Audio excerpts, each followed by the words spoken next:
২০২৬ সালের ১২ই মার্চ বাংলাদেশের জাতীয় সংসদের চার দেয়ালের ভেতরে যা ঘটেছে সেটি কি কেবল একটি সাধারণ সংসদীয় প্রক্রিয়া ছিল, নাকি জুলাই বিপ্লবের শহীদদের রক্তের উপর দাঁড়িয়ে রচিত হল এক গভীর রাজনৈতিক বিশ্বাসঘাতকতার নীল নকশা?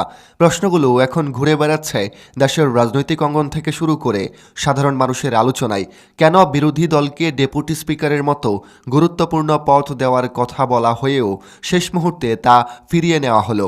কেন হঠাৎ করে মাত্র ৩০ মিনিটের জন্য থমকে গিয়েছিল পুরো সংসদীয় কার্যক্রম? আর সেই রহস্যময় সময়ে পর্দার আড়ালে কার ইশারায় বদলে গেল পুরো দাবার ছক? এই প্রশ্নগুলোর উত্তর খুঁজতে গেলে আমাদের ফিরে যেতে হয় গত কয়েকদিনের রাজনৈতিক ঘটনা প্রবাহের দিকে। কারণ সংসদের ভেতরে যা দৃশ্যমান ছিল তার আড়ালে চলছিল আরও জটিল হিসাব নিকাশ, কৌশল আর পাল্টাপাল্টি বক্তব্য ও টানাপোড়েনের রাজনীতি। ত্রয়োদশ জাতীয় সংসদের প্রথম অধিবেশন ছিল গতকালের সবচেয়ে গুরুত্বপূর্ণ রাজনৈতিক ঘটনা। নিয়ম অনুযায়ী এদিন সংসদের স্পিকার ও ডেপুটি স্পিকার নির্বাচন হওয়ার কথা। অধিবেশনের আগের কয়েকদিন থেকেই রাজনৈতিক মহলে এক জোরালো গুঞ্জন ছড়িয়ে পড়ে। সরকার নাকি বিরোধী দলকে সম্মান দেখিয়ে ডেপুটি স্পিকারের পদটি তাদের জন্য ছেড়ে দিতে যাচ্ছে। এটিকে বলা হচ্ছিল অন্তর্ভুক্তিমূলক রাজনৈতিক নতুন দৃষ্টান্ত। বিভিন্ন মহলে এই বার্তা ছড়িয়ে দেওয়া হচ্ছিল যে সরকার চায় সংসদকে একটি ভারসাম্যপূর্ণ ও অংশগ্রহণমূলক প্রতিষ্ঠানে পরিণত করতে। কিন্তু বাস্তবে ঘটল সম্পূর্ণ ভিন্ন দৃশ্য। শেষ মুহূর্তে দেখা গেল ডেপুটি স্পিকারের পদে মনোনীত করা হয়েছে সরকারি দলের নেতা ব্যারিস্টার কায়সার কামালকে। সরকার পক্ষ থেকে দাবি করা হলো বিরোধী দল নাকি কোনো প্রার্থীর প্রস্তাব করেননি, তাই নিয়ম অনুযায়ী তাদের পক্ষ থেকেই মনোনয়ন দেওয়া হয়েছে। কিন্তু প্রশ্ন হলো, বিরোধী দল সত্যিই কি নাম প্রস্তাব করতে চায়নি, নাকি এর পেছনে ছিল আরও গভীর কোনো রাজনৈতিক সিদ্ধান্ত? প্রিয় দর্শক, ভিডিওর এ পর্যায়ে আপনার কাছে বিনীত অনুরোধ, আপনি যদি চ্যানেলে নতুন দর্শক হয়ে থাকেন তাহলে চ্যানেলটা সাবস্ক্রাইব করতে ভুলবেন না। এই প্রশ্নের উত্তর খুঁজতে হলে ফিরে যেতে হবে ১১ই মার্চের দিকে। সেদিন এক সংবাদ সম্মেলনে শফিকুর রহমান এক শান্ত অথচ দৃঢ় কণ্ঠে এমন কিছু বক্তব্য দেন যা পুরো রাজনৈতিক আলোচনাকে নতুন মোড় দেয়। তিনি স্পষ্টভাবে জানিয়ে দেন, জামায়াতে ইসলামী কোনো খণ্ডিত অধিকার বা সামান্য সুযোগ সুবিধা গ্রহণ করতে চায় না। তাদের অবস্থান নীতিগত এবং সেই অবস্থানের ভিত্তি হল বহুল আলোচিত জুলাই সনদ, যা ছাত্র জনতার আন্দোলনের রক্তাক্ত ইতিহাসের সঙ্গে জড়িয়ে আছে। এই সনদ অনুযায়ী বিরোধী দলের জন্য সংসদের ডেপুটি স্পিকারের পদটি নির্ধারিত থাকার কথা। কিন্তু জামায়াতের অভিযোগ, সরকার এই সনদের পূর্ণাঙ্গ বাস্তবায়নের পরিবর্তে কেবল একটি পদের টুপ দেখিয়ে তাদের রাজনৈতিকভাবে নিরস্ত্র করতে চেয়েছে। ডক্টর শফিকুর রহমানের ভাষায়, আমরা কোনো খণ্ডিত বাস্তবায়ন চাই না, আমরা চাই সেই সনদের পূর্ণ প্রতিফলন। এই বক্তব্যের মধ্যেই স্পষ্ট হয়ে যায় যে বিরোধী দল কেবল একটি পদ পাওয়ার রাজনীতিতে বিশ্বাস করছে না, বরং তারা বিষয়টিকে একটি বৃহত্তর নীতিগত প্রশ্ন হিসেবে দেখছে। এখানেই তৈরি হয় নাটকীয় মোড়। জামায়াত যখন বুঝতে পারে যে সরকার কেবল একটি প্রতীকী পদ দিয়ে রাজনৈতিক সমঝোতার আবহ তৈরি করতে চায়, তখনই তারা সিদ্ধান্ত নেয় এই প্রস্তাব গ্রহণ করা হবে না। ডেপুটি স্পিকারের মতো লোভনীয় পদ প্রত্যাখ্যান করা তাই শুধু একটি প্রশাসনিক সিদ্ধান্ত ছিল না, এটি ছিল এক শক্তিশালী রাজনৈতিক বার্তা। তারা যেন বলতে চেয়েছিল, ক্ষমতার অংশীদার হওয়ার চেয়ে নীতির প্রশ্নে আপোষহীন থাকা তাদের কাছে বেশি গুরুত্বপূর্ণ। কিন্তু সরকার কেন একটি ঝুঁকি নিল? রাজনৈতিক বিশ্লেষকদের মতে এর পেছনে রয়েছে এক জটিল ভূ রাজনৈতিক সমীকরণ। আন্তর্জাতিক মহলে, বিশেষ করে পশ্চিমা বিশ্বে, সরকার এমন একটি বার্তা দিতে চেয়েছে যে তারা একাই রাষ্ট্র পরিচালনায় সক্ষম এবং কোনো ধর্মভিত্তিক ডানপন্থী দলের উপর তারা নির্ভরশীল নয়। অন্যদিকে অন্তর্বর্তী সময়ে মোহাম্মদ ইউনূসের নেতৃত্বে যে সংস্কার প্রক্রিয়া শুরু হয়েছিল, সেই সংস্কারের গতি এখন কিছুটা স্লো হয়ে এসেছে বলেও অনেকেই মনে করছেন। বর্তমান ক্ষমতাসীনরা হয়তো দ্রুত নিজেদের রাজনৈতিক ভিত্তি আরও শক্তিশালী করতে চাইছে। এই জটিল রাজনৈতিক বাস্তবতার মধ্যেই আসে সেই রহস্যময় ৩০ মিনিট।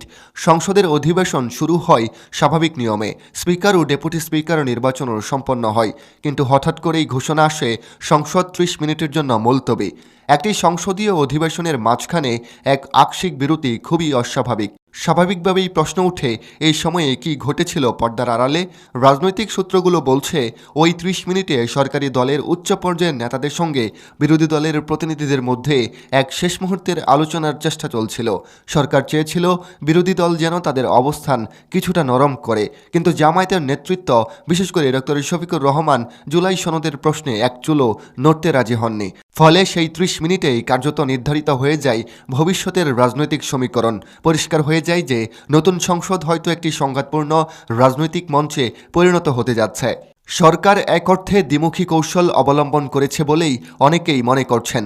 একদিকে তারা সংসদের গুরুত্বপূর্ণ পদগুলো নিজেদের নিয়ন্ত্রণে রেখেছে, অন্যদিকে জনমতের কাছে এমন একটি বার্তা দেওয়ার চেষ্টা করা হয়েছে যে বিরোধী দলকে সুযোগ দেওয়া হয়েছিল, কিন্তু তারা নিজেরাই তা প্রত্যাখ্যান করেছে। তবে গতকালের সংসদীয় নাটকের সবচেয়ে নাটকীয় এবং বিস্ফোরক মুহূর্তটি আসে আরেকটু পরে, যখন সংসদ কক্ষে রাষ্ট্রপতি মোহাম্মদ শাহাবুদ্দিনের ভাষণের সময় ঘনিয়ে আসে।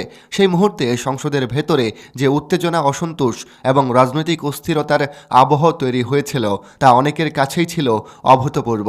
গতকালের এই ঘটনাগুলো তাই কেবল একটি সংসদীয় কার্যক্রমের অংশ নয়, বরং বাংলাদেশের রাজনীতির ভবিষ্যৎ গতিপথ নির্ধারণে গুরুত্বপূর্ণ একটি অধ্যায় হয়ে উঠতে পারে। কারণ ইতিহাস আমাদের বারবার দেখিয়েছে কখনো কখনো একটি পদ, একটি সিদ্ধান্ত কিংবা মাত্র ৩০ মিনিটের একটি বিরতিই বদলে দিতে পারে পুরো রাজনৈতিক চিত্র। সবকিছু মিলিয়ে ১২ই মার্চের সেই সংসদীয় ঘটনার দিকে তাকালে একটি বিষয় পরিষ্কার হয়ে যায়। এটি কেবল একটি পদ নিয়ে রাজনৈতিক টানাপোড়েনের ঘটনা নয়, বরং বাংলাদেশের রাজনীতির ভেতরে জমে থাকা গভীর অবিশ্বাস, কৌশল এবং নীতিগত সংঘাতের প্রতিফলন। ডেপুটি স্পিকারের পদটি ঘিরে যে নাটকীয়তা তৈরি হলো তা মূলত ক্ষমতার হিসেবের পাশাপাশি রাজনৈতিক নৈতিকতার প্রশ্নকেও সামনে নিয়ে এসেছে। একদিকে সরকার এমন একটি বার্তা দিতে চেয়েছে যে তারা সংসদের নিয়ন্ত্রণ নিজেদের হাতে দৃঢ়ভাবে রাখতে চায়। অন্যদিকে বিরোধী দল, বিশেষ করে শফিকুর রহমানের নেতৃত্বে বাংলাদেশ জামায়াত ইসলামী দেখাতে চেয়েছে যে তারা প্রতীকী কোনো সুবিধা গ্রহণের মাধ্যমে নিজেদের রাজনৈতিক অবস্থান দুর্বল করতে রাজি নয়। তাদের মতে জুলাই সনদ এর পূর্ণ বাস্তবায়নই আসল প্রশ্ন, একটি পদ নয়। এদিকে দেশের বৃহত্তর রাজনৈতিক প্রেক্ষাপটও এই ঘটনাকে আরও তাৎপর্যপূর্ণ করে তুলেছে। পূর্ববর্তী অন্তর্বর্তী সময়ে মোহাম্মদ ইউনূসের নেতৃত্বে যে সংস্কারের আলোচনা শুরু হয়েছিল তার ধারাবাহিকতা, ভবিষ্যৎ নির্বাচন এবং আন্তর্জাতিক রাজনৈতিক বার্তা সবকিছুই এখন নতুন করে বিশ্লেষণের বিষয় হয়ে উঠেছে। সংসদের ভেতরে রাষ্ট্রপতি মোহাম্মদ শাহাবুদ্দিনের ভাষণের আগে যে উত্তেজনা তৈরি হয়েছিল সেটিও ইঙ্গিত দেয় যে নতুন সংসদ হয়তো সামনে আরও কঠিন রাজনৈতিক বিতর্কের মঞ্চে হয়ে উঠবে। সবশেষে বলা যায় সেই রহস্যময় ৩০ মিনিট হয়তো কেবল একটি সংসদীয় বিরতি ছিল, কিন্তু রাজনীতির ইতিহাসে অনেক সময় ছোট ছোট মুহূর্তই বড় পরিবর্তনের সূচনা করে। বাংলাদেশের রাজনীতিও এখন ঠিক এমন এক সন্ধিক্ষণে দাঁড়িয়ে আছে যেখানে একটি সিদ্ধান্ত, প্রতিটি অবস্থান এবং প্রতিটি আপোষ কিংবা অনমনীয়তা ভবিষ্যতের ক্ষমতার ভারসাম্য নির্ধারণ করতে পারে। তাই ১২ই মার্চের ঘটনাটি হয়তো আজ একটি দিনের সংবাদ, কিন্তু সময়ই বলে দেবে এটি ছিল কিনা বাংলাদেশের রাজনৈতিক ইতিহাসের এক নতুন অধ্যায়ের সূচনা।